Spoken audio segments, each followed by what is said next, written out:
sifat apa? Sabar.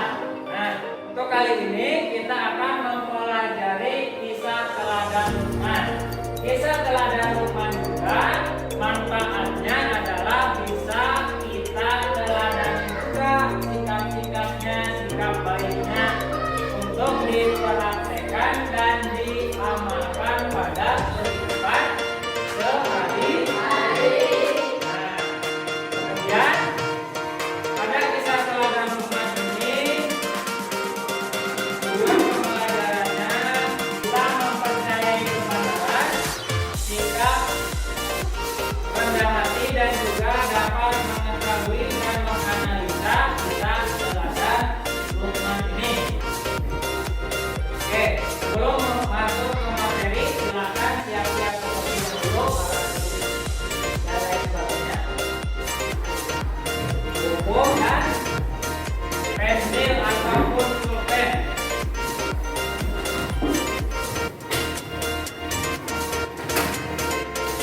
Anak-anak, untuk materi pertemuan kali ini kita akan membahas materi tentang siapakah Luqman. Nah, mari kita bahas bersama-sama siapa itu Luqman. Nah, Luqman adalah manusia biasa seperti kita semua. Dia itu bukan seorang nabi, ya. Diurutkan 25 nabi dan rasul yang wajib kita ketahui, tidak ada nama Luqman, tidak ada nabi yang bernama Luqman. Jadi Luqman itu bukan seorang nabi, tapi meskipun bukan nabi, Allah mengabadikan namanya di dalam Al-Quran. Pernah membaca surat yang namanya surat Luqman? Pernah ya? Ketika kita tadarus membuka Al-Quran, ada surat namanya surat Luqman. Luqman ini berkebangsaan Habsyi yang berasal dari kota Sudan. Pekerjaan sebelumnya dia itu adalah sebagai seorang tukang kayu. Nah, secara silsilah keluarga, Luqman ini adalah anak dari Baura bin Nahur bin Tareh. Dan Tareh bin Nahur merupakan nama dari Azar. Nah, Azar ini sudah kita pelajari bahwa Azar adalah nama dari ayah Nabi Ibrahim. Betul sekali. Kemudian dikisahkan juga Luqman hidup selama 1000 tahun. Lama sekali. Dia juga menjadi guru dari Nabi Daud alaihissalam sebelum Nabi Daud diangkat menjadi nabi. Nah, oke, sampai di sini silakan setiap kelompok membuat satu pertanyaan terkait materi yang barusan dijelaskan dan yang masih bingung ataupun masih belum dipahami. Silakan Bapak kasih waktu 3 menit. Satu kelompok, satu pertanyaan. Sudah membuat pertanyaan semuanya? Ya. Oke, silakan dibacakan dari kelompok 1 sambil berdiri.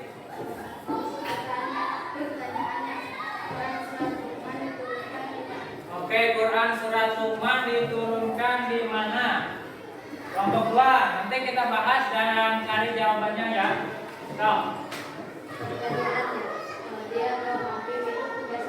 Tugasnya Kodi dan Hakim. Kelompok 3, silakan.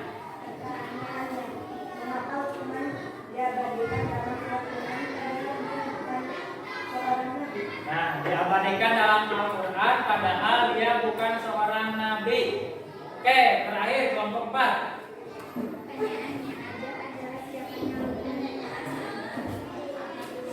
Ajar siapanya? Luqman. Oke, mari kita mudah-mudahan materi yang ada di slide. Kalau tidak ada, kita diskusikan. Oke, dilanjut dulu. Yang pertama, kisah awalnya Luqman itu hanyalah seorang hamba sahaya. Tahu hamba sahaya? Hamba sahaya itu sering disebut juga budak, tapi kalau zaman sekarang budak itu sudah tidak ada karena Islam sudah menghilangkan sistem perbudakan. Nah, namun karena budi baiknya majikan Luqman itu memerdekakannya. Kemudian Luqman menikah dan memiliki seorang anak. Namun musibah yang menimpanya ia terima dengan ikhlas atau rela terhadap ketentuan Allah. Lanjut.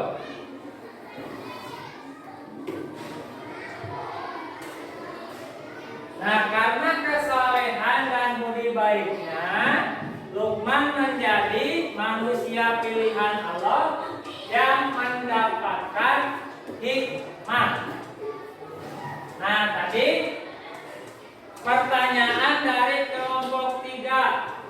Mengapa Luqman diabadikan di dalam Al-Quran padahal Luqman bukan seorang nabi? Nah, jawabannya adalah karena Luqman mendapatkan hikmah dari Allah Subhanahu wa Ta'ala. Kenapa Luqman mendapat hikmah? Karena Luqman adalah manusia yang mulia dan memiliki kesolehan. Luqman juga kemudian diberi gelar Al-Hakim, artinya bijaksana. Nah, kemudian Luqman juga diangkat menjadi qadhi atau hakim. Nah, tadi ada pertanyaan dari kelompok 2, tugasnya apa? Tugasnya hakim adalah untuk memutuskan persoalan perkara ataupun menengahi orang yang sedang berselisih. Anak-anak, setelah kita mendengarkan, menyimak dan membaca slide PowerPoint yang ditampilkan kepada setiap kelompok, maka persilakan untuk berdiskusi. Tema diskusi kita hari ini adalah siapakah Luqman? Bisa dipandu oleh ketua kelompoknya masing-masing. Silakan ditulis pada kertas yang sudah disediakan.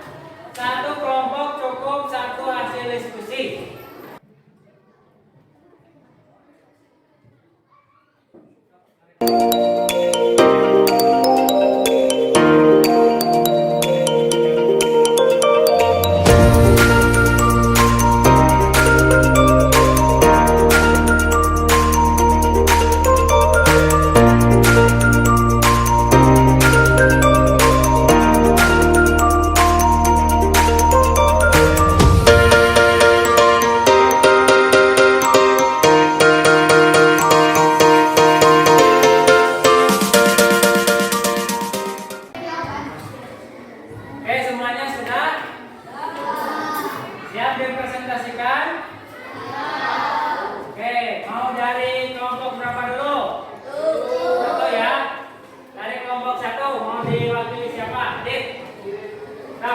Berdiri sambil membacakan hasil diskusi.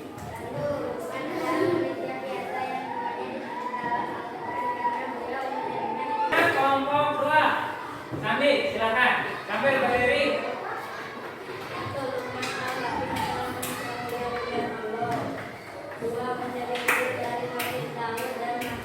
Ketiga, silakan. Ini.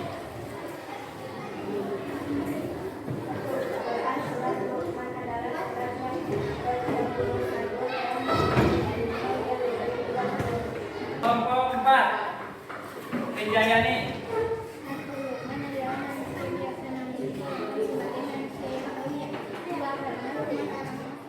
Bisa kita tarik kesimpulan. Yang pertama, Luqman adalah manusia biasa, namun beliau itu adalah orang